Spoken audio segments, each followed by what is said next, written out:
오늘 하나님이 꿈꾸시는 공동체라는 제목으로 같이 은혜 나누기 원합니다. 어느 시골 동네에서 일어난 일이래요. 노인정 큰 방 안에 할머니하고 할아버지들이 같이 이제 모여서 지내고 있었습니다. 그 중에 김씨 할머니란 분이 있었는데 이분이 80이 넘어서 귀가 좀 어두웠어요.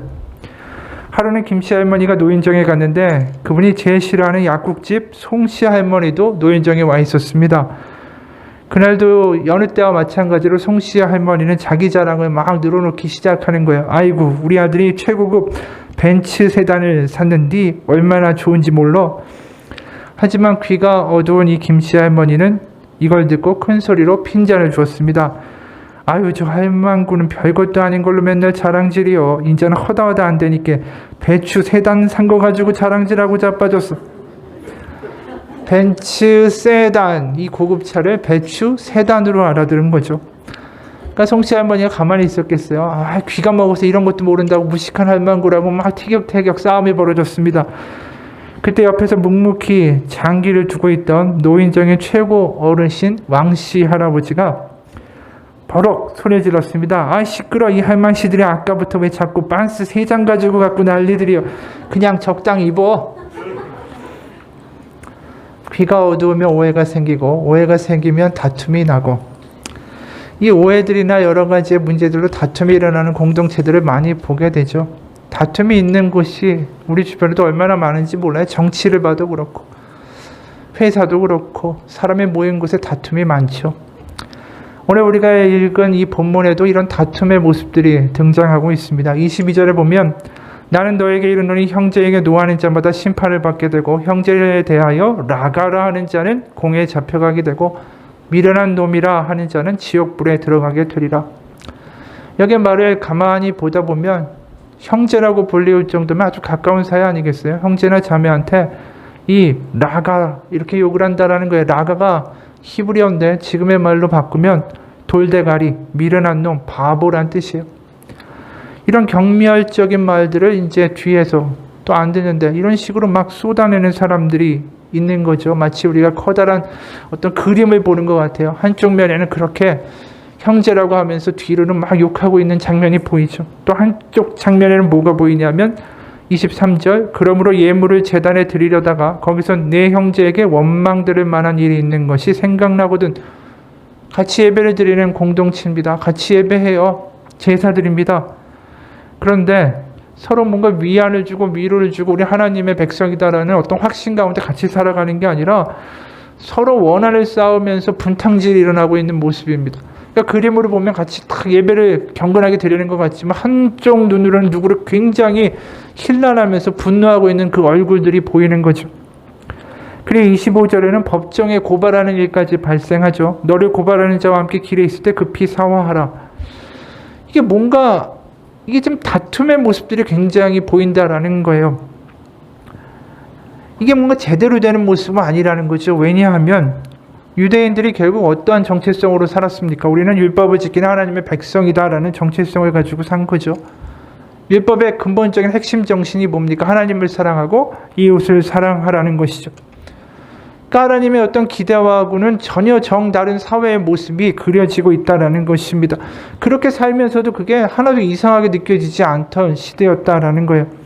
제사 드리는 건 제사고 율법 지키는 건 율법 지키는 거고 하지만 삶은 또 다른 식으로 괴리되는 모습들이 드러나고 있었다라는 거죠.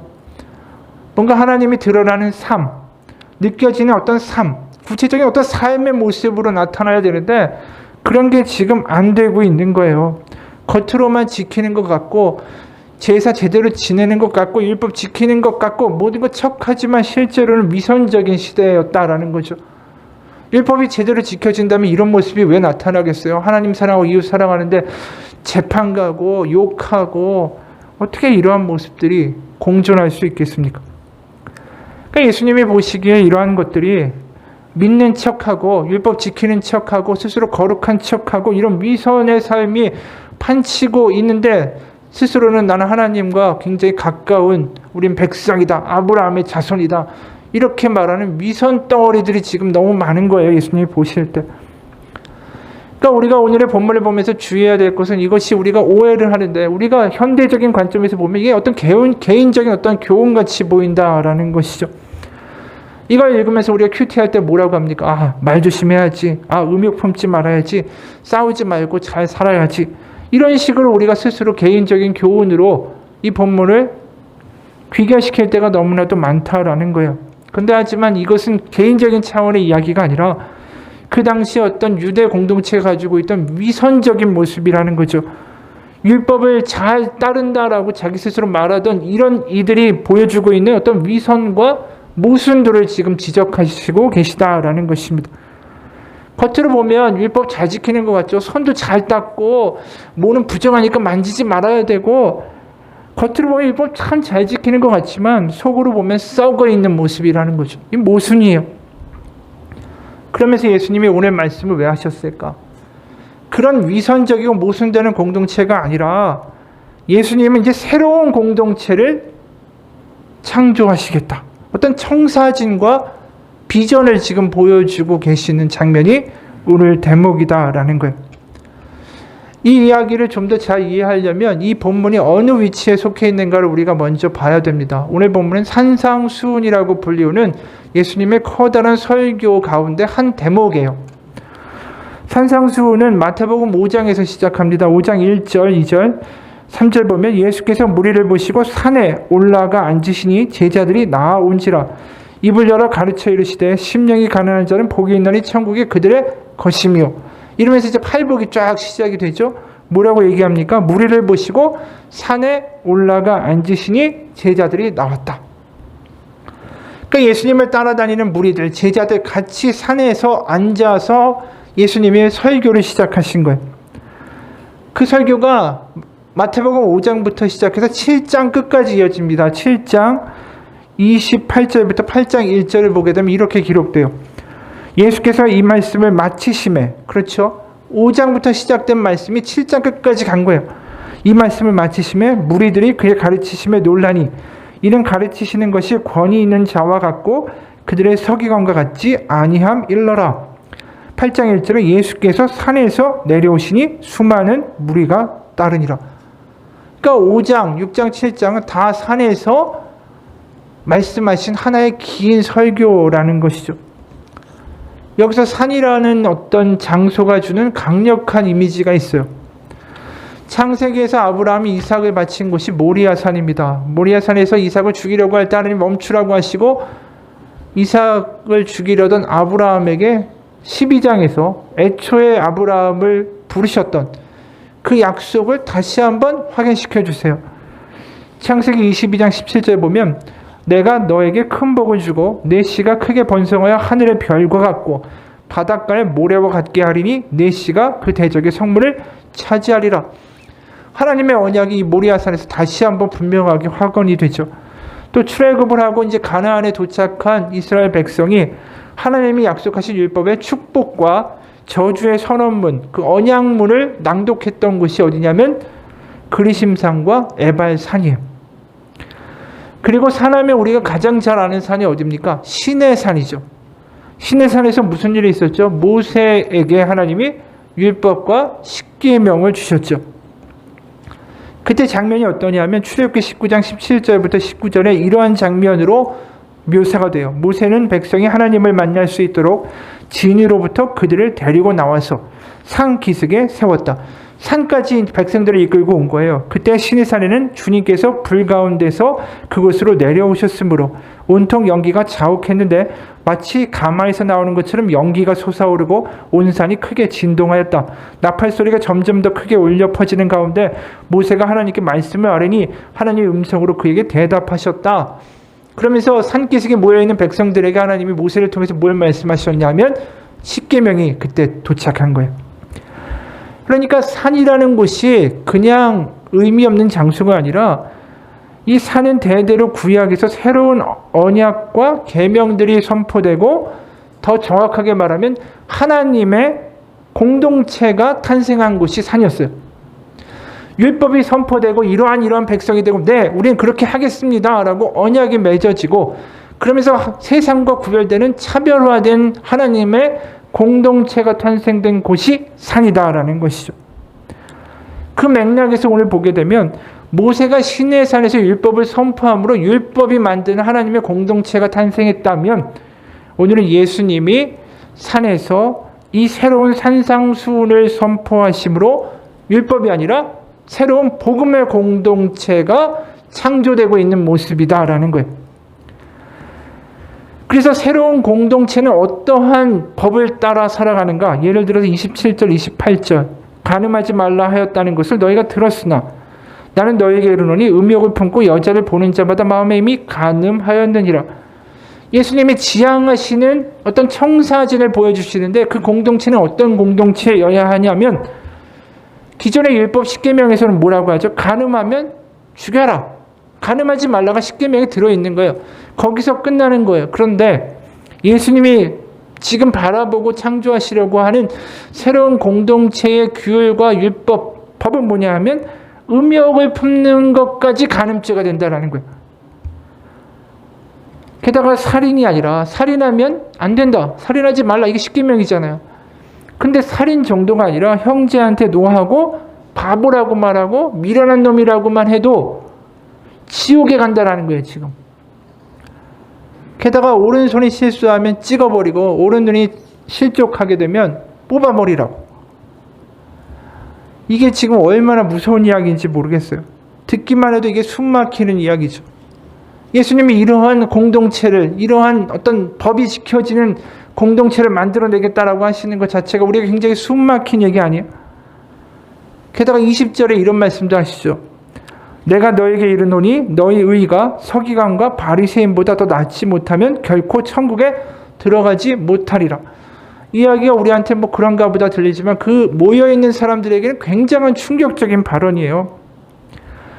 그 당시에 어떤 사람도 나는 바리새인보다 더 경건합니다라고 자신하면서 손들고 나올 사람이 없었다라는 것이죠. 왜냐하면 다들 먹고 살기 힘들잖아요. 세금의 부담도 얼마나 커요. 성전에서 나오는 세금도 바쳐야 되죠. 고리대 이자도 바쳐야 되죠. 이 재정적인 부담이 너무 큰데 어떻게 전적으로 종교적인 생활만 하면서 그 일만 하던 바리새인들이 하는 경건의 행동들을 따라갈 수가 있겠어요? 아예 엄두도 안 나는 일이에요. 누가복음 18장 11, 12절 하면 바리새인들 이렇게 했다라고 하죠. 바리새인은 서서 따로 기도하여 이르되 하나님이여 나는 곧 다른 사람들 곧 토색, 불이, 간음을 하는 자들과 같지 아니하고 이 세리와도 같지 아니함을 감사하나이다. 나는 일에 2번씩 금식하고 또 소득의 11조를 드리나이다. 아니 이렇게 모든 걸 다 지켰다고 하고 11조도 하고 금식도 이렇게 자주 하는 사람들은 어떻게 내가 능가하며 내가 더 의롭다라고 말할 수 있는 사람이 그 산 위에 예수님 앞에 있겠어요? 사람들이 이 말은 굉장히 충격인 거죠. 게다가 율법도 지키는 것도 허덕거리고 바리새인의 수준도 못 쫓아가고 있다라고 스스로 자인하는 가운데 음욕을 품기만 해도 간음이다. 이 10계명을 어긴 거면 죽어야 되는 거죠. 그럼 간음죄라면 음욕 품어도 다 죽어야 된다는 얘기고, 그러면 그 자리에 있는 모든 사람들이 다 지옥 가야 되고 오른손 잘라야 되고 오른놈 빼야 되고, 다들 지금 이 너무 끔찍한 이야기를 하시는 거예요. 천국에 들어가는 게 불가능할 정도의 이야기를 하고 계시다라는 거죠. 이런 공동체가 가능할까? 이게 복음일까? 이게 기쁜 소식일까? 그 당시 사람들한테도 이게 굉장히 놀라운 이야기고 우리한테 듣기에도 이게 참 해석이 난감한 문제라는 거죠. 실제로 초대교회의 교부였던 알렉산드리아 오리겐이라는 사람이 있어요. 이 사람은 이 말씀 그대로 음욕을 품지 않기 위해서 실제로 거세해서 고자가 됐습니다. 또 어떤 사람들은 28절에 예를 들어 음욕을 품고 여자를 보는 자마다 마음에 이미 간음하였느니라. 이 말씀에 걸려가지고 이걸 어떻게 해석할까 하다가 이 종교개혁자 마르틴 루터는 이런 말을 했어요. 새가 머리 위로 날아가는 것은 어쩔 수 없지만 머리 위에 둥지를 트는 것은 막을 수 있다. 그러니까 순간적으로 음욕이 될 수 있지만 그거 자체가 죄가 아니라 그게 머리에 머물러서 둥지를 틀게 하는 것 자체가 죄다. 그 이전까지는 죄가 아니다. 이렇게 해석한 거예요. 그럼 이렇게 해석한다고 해서 해결이 될까? 사실 22절은 어떻게 해석할 거예요, 그럼? 형제에 대하여 라가라 하는 자는 공에 잡혀가게 되고 미련한 놈이라 하는 자는 지옥불에 들어가게 되리라. 아니 형제 자매 뒤에서 참 미련해, 쟤 답답해, 바보 같아, 이런 말 해도 지옥 간다라고 하면 이건 어떻게 빠져나갈 거냐라는 것이죠. 30절에 보면 또한 너의 오른손이 너를 실족하게 하거든 찍어내버리라. 백체 중 하나가 없어지고 온몸이 지옥에 던져지지 않는 게 유익하니라. 29절에서는 오른 눈을 빼라. 30절에서 오른손을 잘라버려라. 이게 얼마나 끔찍한 말인지 모르겠어요. 우리도 이게 감당할 수 있을까요? 그 당시에 유대인들한테는 더 충격적으로 들린 것이 오른쪽이다라는 거, 하나님을 상징하는 거예요. 우리가 아는 찬양도 있잖아요. 여호와는 너를 지키시는 이시라. 시편 121편 5절. 여호와께서 내 오른쪽에서 내 그늘이 되시나니. 시편 16편 8절. 내가 여호와를 항상 내 앞에 모시며 그가 나의 오른쪽에 계심으로 내가 흔들리지 아니하리로다. 오른쪽은 하나님과 관련된 건데 그 오른쪽, 그 왼손도 아니에요. 오른쪽 손과 오른쪽 눈을 빼버리라는 건 완전히 그 사회에서 하나님과는 거리가 멀어진 단절된 끔찍한 인간의 모습을 이야기하는 거죠. 그러니까 어찌됐든 우리한테 느끼기에도 이게 어찌됐든 눈과 손을 자르라는 말은 충격이죠. 이 말씀 그대로 지키려면 어떻게 해야 될까요? 오른 눈도 뽑아야 되고, 우리도 오른손 뽑아야 되고, 뭐 오리겐처럼 거세도 해야 되고, 악한 말 할까봐 혀도 뽑아버려야 되고. 이게 유대인들한테도 끔찍한 말씀이고 우리도 참 난감한 말씀이다라는 거죠. 도대체 예수님이 꿈꾸시는 공동체는 뭘까요? 도대체 율법과 십계명, 위선적인 공동체가 아니라 그것을 넘어서는 공동체는 과연 뭘까? 도대체 예수님 이 이야기를 왜 하셨을까? 우리의 능력으로 이룰 수 있는 것이 맞기는 한 것인가? 사실 답은 정해져 있죠. 우리의 능력으로 할 수 없다라는 것입니다. 이건 오직 하나님의 능력으로 가능한 이야기예요. 17절 18절에 먼저 이렇게 이야기하셨어요. 내가 율법이나 선지자를 폐하러 온 줄로 생각하지 말라. 폐하러 온 것이 아니요 완전하게 하려 함이라. 진실로 너에게 이르노니 천지가 없어지기 전에는 율법의 1.1획도 결코 없어지지 아니하고 다 이루리라.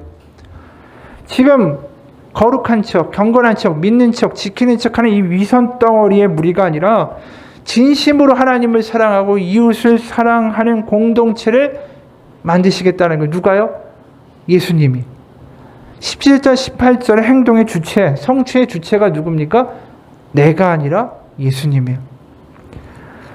결국 오늘 말씀을 잘 보면 이렇게 해, 이거 안 지키면 다 지옥불로 던져버릴 거야 라고 말씀하시는 게 아니라 내가 이것을 할 수 있는 공동체를 이 땅 가운데 만들어내겠다라는 하나님의 선포고 하나님의 선언이다라는 거예요. 오늘 본문은.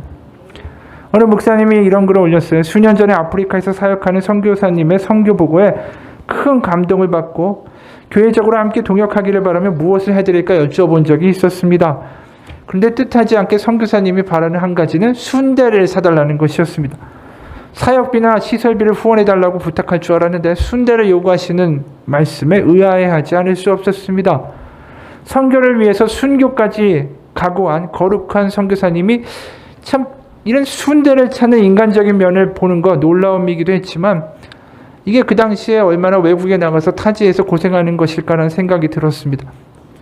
당시는 인터넷도 겨우 보급이 돼서 선교지에서 문화적인 콘텐츠를 접하기가 힘든 상황이라 선교사님한테 추수감사절 소포를 보내드리면서 신앙서적, 또 잡지, 그리고 드라마를 비디오로 녹화해서 보내드리고 순대도 진공 포장해서 얼음을 채워서 속달로 보내드렸는데 그러자 선교지에서 너무 좋아하셨습니다. 소감을 알려오는 선교사님의 편지에 드라마도 서로 돌려보고 잡지도 보고 많은 은혜를 받았다라는 내용으로 가득 차 있었습니다. 그런데 문제는 순대였습니다. 무사히 상하지 않고 도착한 순대를 냉장고에 넣고 오래오래 아껴 먹으려고 선교사님 부부만 식사 후에 몰래 내어놓고 먹으려고 했답니다. 순대가 얼마나 귀하고 아까웠던지 어차피 자식들은 순대 맛을 모르니까 애들 재워놓고 단둘이 순대 데이트를 하려던 참에 띵동 이웃에 사는 동료 선교사님이 방문했습니다. 들어서자마자 이게 웬 순대냐 하며 같이 먹자고 하는데 선교사님 말 그때처럼 사람이 미워본 적이 없었다고 합니다. 바람에 개눈 감추듯이 순식간에 순대는 사라졌는데 방문한 동료 선교사가 뭔가 부족한 듯이 입맛을 다시며 순대 또 없느냐라고 라고 묻는데 이미 뺏긴 것도 아까워서 이제 더 없다라고 거짓말했다라는 것입니다. 그리고 그날 밤에 거저받은 복음마저 나누기 위해서, 거저받은 복음이라 거저 나누기 위해서 순교도 각오한 선교사가 어떻게 거저받은 순대도 나누지 못하고 거짓말을 했을까? 순대 시험에 넘어져서 통에 자복했다라는 이야기를 할 때 웃지 못한 사연이었습니다. 이 목사님 이야기예요. 보면서 이게 우리 모습 아니에요? 내가 하나님 정말 거룩하고 내가 뭐 하나님 이렇게 뭐 하겠습니다 하다가 이 조그만 거에서는 거짓말 딱 하고 있는 우리의 모습이 그대로라는 거죠. 이런 모습인데 어떻게 오늘 말씀하신 하나님의 아들 예수님의 요구가 우리 가운데 이루어지겠어요? 나가라고도 하면 안 되고 눈도 잘못 보면 안 되고 뭐 이 수많은 이야기들이 우리 가운데 과연 이루어질 수 있는 것인가? 아니죠. 우리의 능력으로는 이기적이고 순간순간 넘어지는 연약함을 가지고 있는 우리들이 어떻게 이런 것을 성취하는 공동체를 우리 힘으로 만들겠어요? 하나님 아니면 안 되는 거예요. 오히려 오늘 본문을 보면서 우리는 더 고백하게 돼요. 내 능력으로는 안 됩니다. 저는 무능력하고 이것은 불가능한 일입니다. 오히려 그 당시 사람들은 율법을 지키고 있다라고 믿었어요. 나는 율법을 잘 지켜. 난 거룩해. 그게 아니라는 거죠. 차라리 지금 예수님의 의도는 너희는 차라리 절망해야 돼. 우리의 힘과 우리의 능력으로는 지킬 수 없습니다라고 고백하고 하나님께 매달리며 나와야 돼. 오히려 하나님의 아들 예수님의 의도는 절망과 불가능함을 인정하게 하고자 하시는 것이 이 본문에서의 예수님의 참 뜻이다라는 것이죠. 그래서 키에르케고르라는 신학자는 자기 포기를 할 수 있을 때야말로 신앙이 생기기 시작한다라고 그랬어요. 우리의 무능력을 경험할 때야말로 우리는 하나님께 대하여 그만큼 더 배고파지기 때문이죠. 로마서 7장 24절에서 8장 4절까지 이 말씀을 그대로 이 상황을 보여주고 있는 것 아닙니까? 로마서 7장 24절에 이렇게 끝나죠. 오호라 나는 공고한 사람이로다. 이 사망의 몸에서 누가 나를 건져내랴. 나 불가능하다라는 거예요. 근데 8장 1절에서 확 바뀌죠. 그러므로 이제 그리스도 예수 안에 있는 자에게는 결코 정죄함이 없나니 이는 그리스도 예수 안에 있는 생명의 성령의 법이 죄와 사망의 법에서 너를 해방하였습니다. 율법이 육신으로 말미암아 연약하여 할 수 없는 그것을 하나님은 하시나니. 누가 하신다고요? 하나님은 하시나니. 4절 육신을 따르지 않고 그 영을 따라 행하는 우리에게 율법의 요구가 이루어지게 하려 하심이니라. 불가능한 요구 앞에 탄식하고 난 그렇게 살 수 있는 깜냥이 안 됩니다라고 하는 우리 가운데 하나님은 성령으로 말미암아 그 요구가 이루어질 수 있도록 만들어 주시겠다라는 거예요. 결국 우리가 해야 되는 싸움은 내 능력과 내 결단으로 무엇을 지키고자 하는 싸움을 하는 게 아니라 우리의 마음 가운데 예수님이 사시도록 우리의 마음을 내어드리는 싸움을 해야 된다는 거죠. 방향과 성격이 전혀 다른 싸움인 거예요. 바로 예수님이 우리 안에 사시도록 일하시도록 순간순간 우리의 마음을 내어드리라는 것이죠. 왜냐하면 내 힘으로 내 능력으로 할 수 없기 때문입니다. 우리가 생각해보면 내가 내 아내를, 내 남편을, 내 자식을, 내 부모를 정말 진심으로 진정으로 제대로 사랑할 수 있는 존재인가? 우리는 사랑하는 거 잘 못해요. 사랑하는 방법도 때로는 잘 몰라요. 사랑한다고 하면서 이렇게 해야 된다라고 내가 원하는 방식으로 조종하려고 하는 때도 얼마나 많은지 몰라요. 우리는 사랑도 제대로 할 수 없는 존재다라는 그 깨달음과 그 배고픔이 오늘 주님께서 우리 가운데 능력을 베풀어 주시는 통로가 될 수 있다라는 것이죠. 내가 할 수 없다라고 할 때 할 수 있게 하시는 힘과 능력이 하나님께로부터 우리 가운데 부어진다. 그게 복음의 핵심인 거예요. 그래서 하나님이 우리를 보고 의롭다라고 하실 때 우리는 이렇게 생각하죠. 아, 예수님이 십자가에 우리의 죄를 위하여 다 죽으셨으니까 하나님 앞에 의로와 이렇게만 이야기하는데 그게 아니에요. 하나님이 우리를 의롭다라고 하실 수 있는 이유는 우리 가운데 이제 예수님이 살아주실 수 있는 길이 열렸기 때문이에요. 그래서 믿음이라는 건 그냥 하나님이 내 죄를 대속하셨어가 아니라 주님이 우리 안에서 살아주시는 경험과 체험, 성령이 우리를 이끌어 가시는 우리 가운데 생기는 어떤 평강과 용서의 마음들, 이런 것들을 체험하며 살아가는 것까지가 믿음이라는 거예요. 그래서 그리스도가 나를 위하여 십자가에 못 박히셨다 해서 끝나는 게 아니라 내가 그리스도와 함께 십자가에 못 박혔다. 그래서 내가 죽고 내 안에서 이제 주님이 사신다까지 가는 게 믿음이다라는 거예요. 그래서 주님이 살아계시는 게, 주님의 사랑이, 정말 주님이 나의 아버지 되시는 게 내 안에서 성령으로 말미암아 생생하게 믿어지고 체험될 때, 그때 우리는 누군가를 바라보는 눈이 바뀐다라는 거죠. 용서할 수 있고 포용할 수 있고 위로할 수 있고 축복할 수 있고, 누가 나 때문에 실망하고 원한을 갖는다면 그 사람이 틀리든 맞든 상관없이 그냥 내가 가서 용서를 구할 수 있는 마음과 포용력도 생기게 된다라는 거죠. 왜요? 하나님이 내 안에 계실 때. 거창고 교장 선생님이 이런 말을 합니다. 둘째가 유치원에 다니고 셋째는 말도 못하는 나이였을 때다. 내가 대구에 일을 보러 갔다가 헤어드라이어를 하나 사왔는데 집에 갖다 두면서 위험하니까 갖고 놀면 안 돼 라고 분명하게 가르쳤다. 그런데 오후에 집에 들어가 보니까 헤어드라이어 상자가 뜯겨져 있었다. 묻지도 않았는데 둘째가 와서는 동생이 그랬다 라면서 일렀다. 셋째는 말도 못하니까 눈만 멀뚱멀뚱 뜨고 있더라.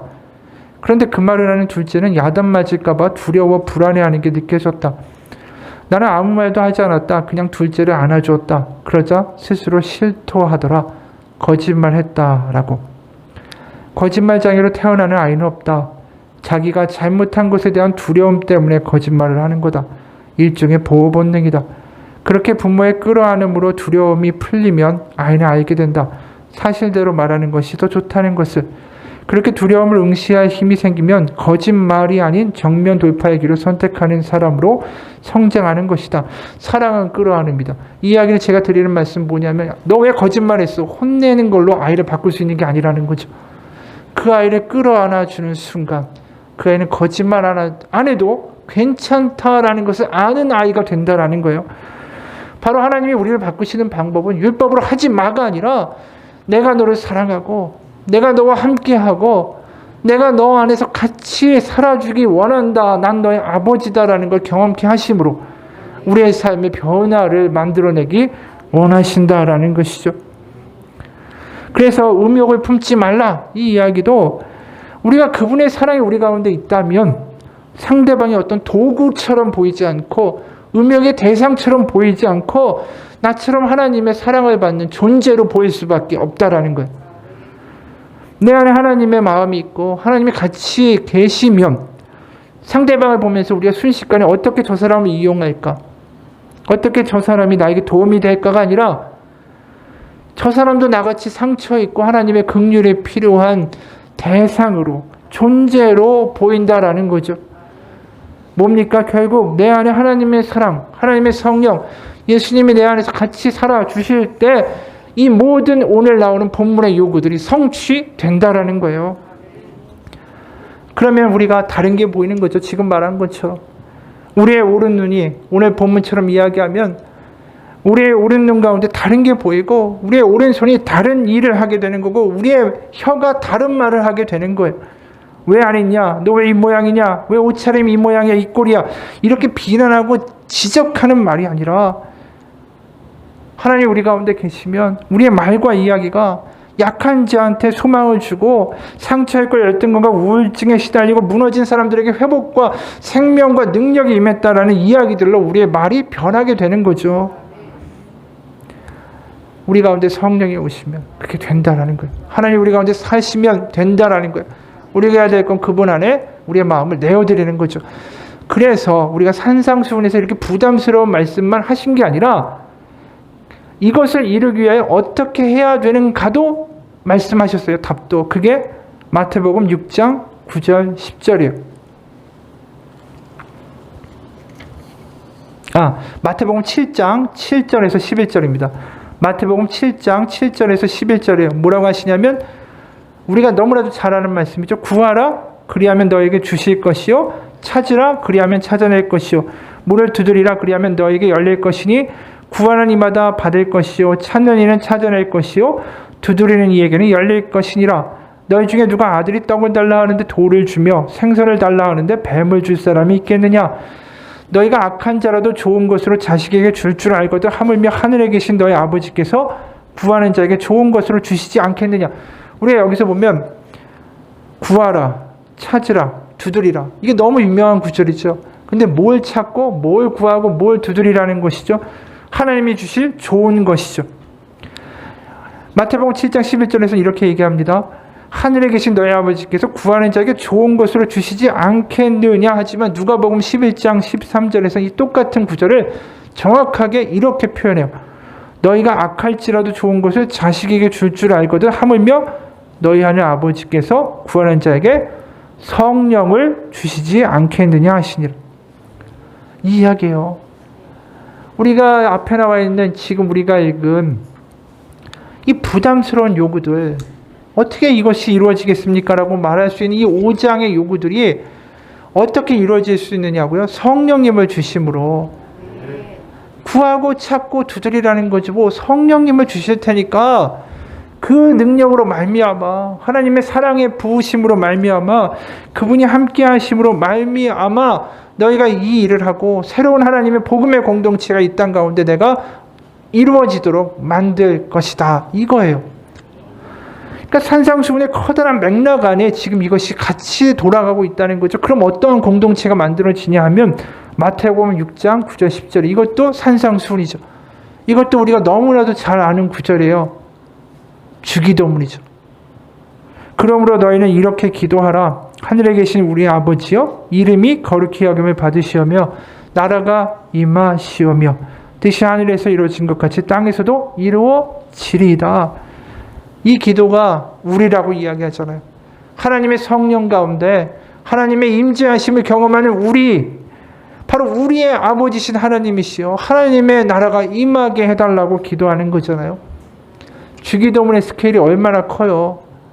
시작이 그 나라가 임하시고 뜻이 이 땅에서도 이루어지소서. 이거 성령을 체험하고 하나님의 살아계신 하나님의 크심을 맛보아 알지 않으면 할 수 있는 기도가 아니라는 거예요. 주기도문 자체가. 눈에 다른 게 보이는 사람이라는 거예요. 다른 세상이 있고 다른 나라가 있다라는 것이 보이는 사람들이 하는 기도라는 거죠. 그게 우리라는 거예요. 우리라는 공동체. 바로 우리가 모여있는 이 신앙 공동체가 하나님의 성령을 맛보고 또 다른 나라, 또 다른 하나님의 임재가 있다라는 걸 알고 이 땅을 살아가는 사람들이다라는 거죠. 그래서 이미 말씀하신 이 불가능한 요구들이 이루어지도록 하나님 우리를 이 자리에 지금 같이 예배하도록 부르셨습니다. 그렇죠. 성령을 경험하면서 우리는 다른 걸 보게 되는 거죠. 지금 음욕을 품는 눈이 아니라 하나님의 나라를 바라보는 눈이 되고 누구를 실족해 하는 손이 아니라 누구를 일으켜 세우는 손이 될 수 있고 이것을 하시겠다라는 거예요. 성령의 경험이 사실은 누구에게나 다 있으면 좋겠지만 없을 수도 있고 아직 어떻게 보면 성령에 대해 잘 알지 못한다고 할 수도 있어요. 하지만 예를 들어 우리가 죽음을 가까이 하게 되면 우리의 눈이 변화되는 경우들이 있어요. 예를 들어서 죽음을 맞이하게 되면 야 내가 이렇게 살았던 게 헛것이구나. 그때서야 깨닫게 되는 경우들이 얼마나 많은지 몰라요. 성령도 마찬가지라는 거죠. 예를 들어서 과거에 사형이 집행되던 때 사형수들을 본 교도관이 이렇게 이야기합니다. 대법원에서 최종심이 사형으로 딱 판결되기 전에는 엉망으로 살던 사형수들이 갑자기 그 최종심의 판결이 나오는 순간에 태도가 달라진다. 아무리 악독한 흉악범이라 하더라도 사형이 확정되기 전에는 신랄 같은 희망이라도 있으니까 악을 쓰고 소란을 피운다. 그러다가 대법원에서 판사가 사형! 그러면 대부분 얼굴이 창백해지고 기운이 쭉 빠져 며칠 몇 달 동안 꿈쩍도 안 한다. 완전히 죽은 사람의 모습이 된다. 그리고 며칠이 지나면 지금과는 전혀 다른 딴판의 사람이 된다. 살아날 가망이 전혀 없다는 게 너무나도 분명해진 다음에 사형수들은 자기 몫의 식사를 거의 입으로 가져가지도 않는다. 대신에 감방에 시도 때도 없이 출몰하는 쥐들이나 벌레들의 먹이로 그것을 주기 시작한다. 예전에는 눈에만 뜨이면 밟아 죽이던 짐승이나 곤충들이었는데 이제는 그것들은 어미처럼 보살피기 시작한다. 처음에는 슬슬 피하던 쥐들도 마침내는 밥을 먹여주는 사형수들의 무릎에 앉기도 하고 심지어 어깨에 올라타 앉기도 한다. 바로 이제 내가 살아날 가망이 조금도 없다라는 것이 너무 분명해진 바로 그 다음부터 사형수들의 삶이 변한다. 이제 나는 죽는다. 오늘이 내 삶의 마지막일 수도 있다라는 생각을 받아들이는 순간 바뀐다. 사람의 목숨을 파리 목숨보다 하찮게 여기던 흉악범들의 삶이 바퀴벌레나 쥐와 같이 이런 하찮은 민물도 소중히 돌보는 삶으로 180도 바뀌어버린다. 죽음의 미래에 언젠가 일어날 일이 아니라 바로 자신의 지금의 현실이 됐을 때 갑자기 다른 눈을 뜨게 된 것이다. 그렇죠. 성령이 임한다라는 게 이런 거예요. 하나님의 나라가 임한다는 게 이거예요. 하나님 살아계신다라는 것을 절저하게 경험할 때가 이런 거예요. 새로운 눈이 되고 새로운 마음이 되고 새로운 혀와 새로운 손과 발이 돼서 하나님의 나라, 하나님의 비전 가운데 참여하게 되는 것이죠. 하나님은 오늘 불가능한 걸 이야기하시는 게 아니에요. 할 수 있는 능력을 주겠다라고 하셨어요. 우리는 이 앞에 불가능한 거에 매달려 있는 게 아니라 할 수 있는 능력을 주시겠다라는 그 약속에 매달려야 돼요. 구하라, 찾으라, 두드리라, 내가 줄 것이다. 네가 이 땅에서 소망을 가질 능력을 줄 것이고, 네가 사랑할 수 있는 능력을 줄 것이고, 네가 용서할 수 있는 마음을 줄 것이고, 네가 담대하게 살아갈 수 있는 능력을 줄 것이다. 우리가 바라보고 찾고 구하면 됩니다. 오늘의 문제는, 오늘 본문의 이야기는 이렇게 하라가 아니에요. 이게 안 되니까 하나님을 찾으라는 이야기죠. 히말라야 산속 깊은 곳에 동굴 속에 하나님을 묵상하면서 평생 기도하는 노년의 수도사가 있었어요. 어느 날 수도사가 기도하다가 눈을 떠보니까 자기 옆에 한 사람이 와 있다라는 거예요. 어느 수도원의 원장이었습니다. 왜 왔나라고 물었더니 수도원장이 이렇게 얘기합니다. 제가 원장으로 있는 수도원은 많은 젊은 사람들이 모여서 하나님 찬양하고 기도하고 그렇게 훈련받는 아주 훌륭한 수도원인데 지금 수도원이 텅텅 비어버렸습니다. 찾아오는 젊은이도 없고 찬양 소리도 없습니다. 어떻게 해야 이 수도원에 부흥시킬 수 있겠습니까? 그랬더니 노년의 수도사가 이렇게 얘기합니다. 수도원의 수도사들 중에 사람의 모습으로 변장한 하나님이 계신데 당신들이 그를 알아볼 수 있어야 부흥할 수 있습니다. 이 말을 들은 수도원 원장은 수도원으로 돌아가서 다른 수도사들한테 말합니다. 우리들 속에 사람의 모습으로 변장한 하나님이 계시다고. 누구도 믿으려고 하지 않지만 이 워낙 경건하고 그 노년에 기도 많이 하는 분의 이야기니까 그래, 우리 가운데 사람으로 변장한 하나님이 계실지도 모른다. 믿기 시작했어요. 그러면서 경건한 마음으로 다른 수도사들을 바라보기 시작했죠. 이분이 하나님일까? 저분일까? 그러면서 어떤 일이 벌어지냐면 말을 조심하게 된 거예요. 그때부터 믿음을 다시 추스르게 되고 사람을 존경하기 시작했어요. 그러는 사이에 수도사들은 찬송을 부르고 감사하는 마음이 생기기 시작하더라는 거예요. 그러면서 분위기는 점점 바뀌고 수도원의 감사 찬송으로 충만해지기 시작했어요. 근데 희한한 건 그들의 마음이 회복되기 시작할 때부터 젊은이들이 모이기 시작하고 수도원은 다시 부흥되기 시작했습니다. 그렇죠. 지금 사람으로 지금 하나님이 와 계시다라는 말에 이렇게 변했는데 우리가 아는 예수님이 임마누엘 하나님 아닙니까? 우리가 함께 하시는 하나님 아닙니까? 우리가 눈에 보이지 않아도 옆에 계신 분으로 그분에게 이야기하고 그분과 동행하고 그분과 같이 살아가고 그분과 함께 같이 사랑하면서 살아갈 수 있을 때 우리의 삶에 그분의 능력이 드러나는 것은 당연하죠. 찾으라, 두드리라, 구하기만 하면 된다. 내가 여기 있다 아니에요? 계시록 3장 20절의 유명한 구절 아닙니까? 볼지어다 내가 문 밖에서 두드리노니 누구든지 내 음성을 듣고 문을 열면 내가 그에게로 들어가 그와 더불어 먹고 그는 나와 더불어 먹으리라. 두들기고 서계 시대잖아요. 해야 될 건 뭡니까? 문만 열면 된다라는 거 아니에요. 이게 복음인 거예요. 복음은 딴 게 아닙니다. 이미 와 계시고 두들기고 계시고 문만 열어라. 구하라. 찾으라. 문을 열라. 그럼 내가 너와 함께 할 것이다. 그게 복음입니다. 나머지는 하나님이 이루실 거예요. 우리 안에서. 동영상 하나를 보겠습니다. 김유비 목사님이란 분의 간증입니다. 저는 우리 가족의 복음이 처음 들어온 이야기를 알고 있습니다. 저희 아버지가 질풍노도의 시기를 보내실 때, 영적 사춘기를 보내실 때 정말 주님이 아닌 다른 주님을 오랫동안 섬겼습니다. 그래서 저희 어머니가 오랫동안 고통받으셨죠. 게다가 아버지는 시한부 인생을 선고받아서 병으로 죽어가고 있었습니다. 그때 저는 세상에 막 태어나서 어머니 품에 안겨 있을 때였어요. 저희 어머니 입장에서 보면은 결혼해서 아이를 낳는데 남편은 술에 쩔어 죽어가고 애는 세상에 태어났습니다. 산후조리도 제대로 못하고 그 핏덩어리를 품에 안고 바로 밖으로 나가서 일을 하며 돈을 벌어야 했습니다. 어머니 말로는 그때 당시 수금을 하러 다니는 일을 하신 적이 있다고 합니다. 신문이나 물건을 팔면은 지금처럼 자동이체로 빠져나가지 않고 그런 수금하는 아르바이트가 있었다고 해요. 배를 누르게 됐어요. 근데 그 집안에서 갑자기 한 중년의 여성분이 문을 열어준 겁니다. 근데 중년의 여성이 딱 보니까 견적이 나오는 거예요. 저희 어머니는 보니까 새댁이야. 그런데 품 안에 애를 안고 있는데 몸조리도 못한 게 보인 거예요. 무슨 마음이 들었는지 그 중년의 여성분이 저희 어머니를 집으로 초대를 했습니다. 저희 어머니는 낯을 가리니까 어쩔 줄 몰라 하고 있는데 너무 따뜻하게 배려해주면서 집으로 초대를 한 거예요. 그리고 차 한 잔 타준 다음에 질문을 했다고 합니다. 새댁 내가 보니까 무슨 사연이 있는 것 같은데? 근데 그 질문 듣자마자 혼자 주책맞게 운 겁니다. 그랬더니 그 아줌마가 이 얘기 다 들어줬대요.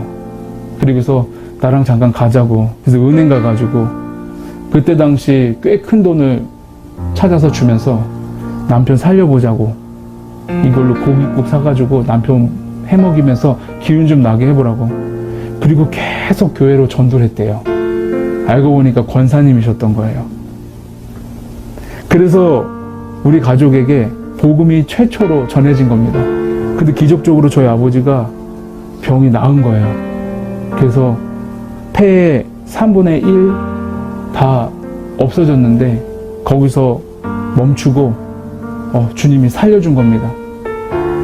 근데 저희 부모님은, 저희 어머니는 특히 그 권사님하고 계속 연락을 하고 지내신 거예요. 저는 몰랐어요, 그거를 오랫동안. 그리고 누가 우리 가족에게 복음을 전했는지도 몰랐습니다.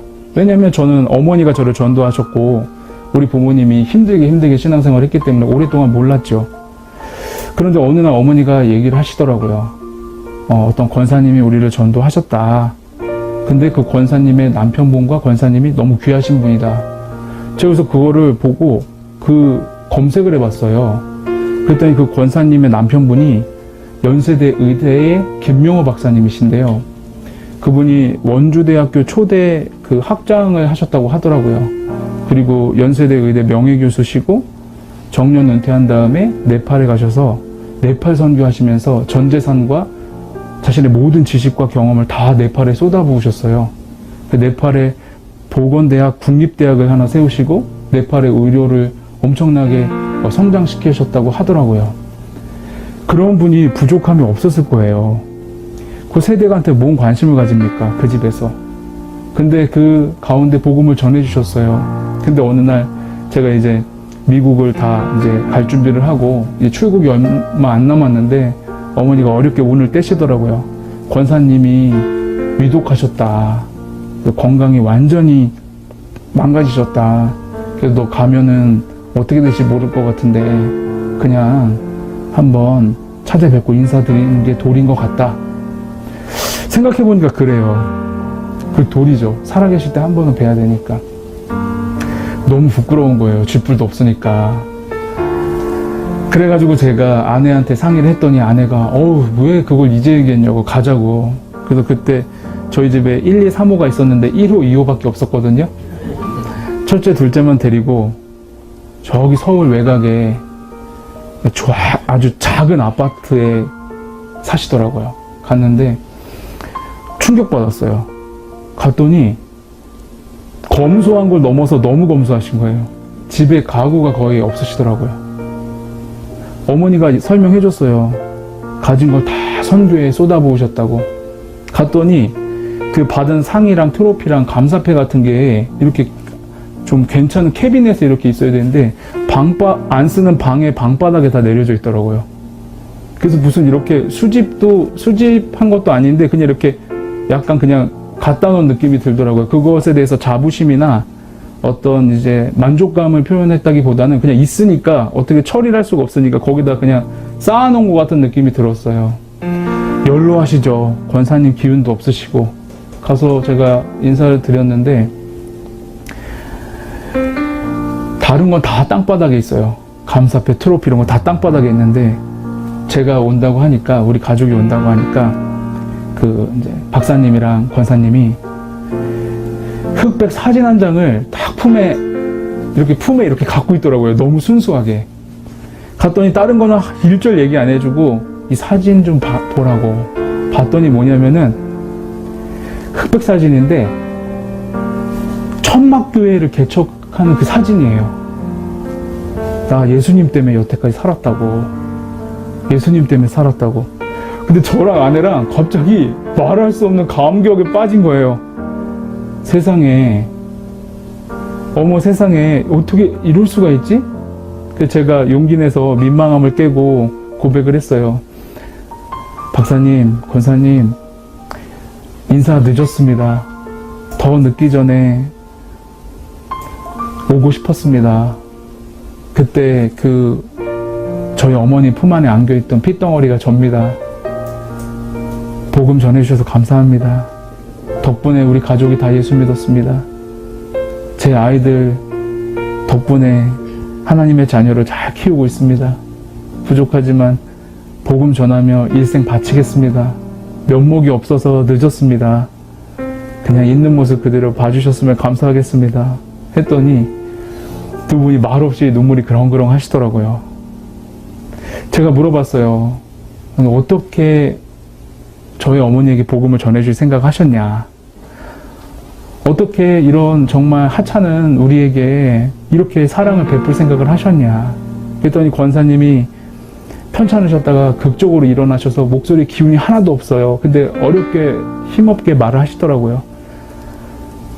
아니, 몰랐지. 나는 그냥 예수님이 너무 좋았어. 몰랐지.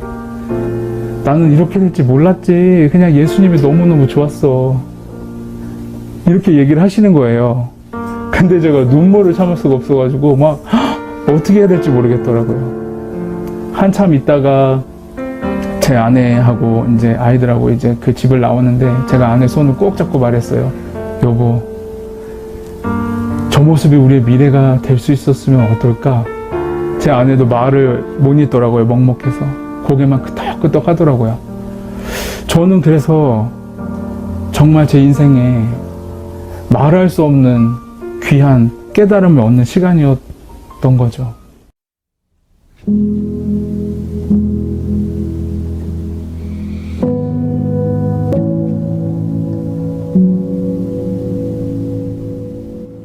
우리가 이 동영상에서 이 박사님과 권사님 부부의 이야기가 너무 인상 깊지 않습니까?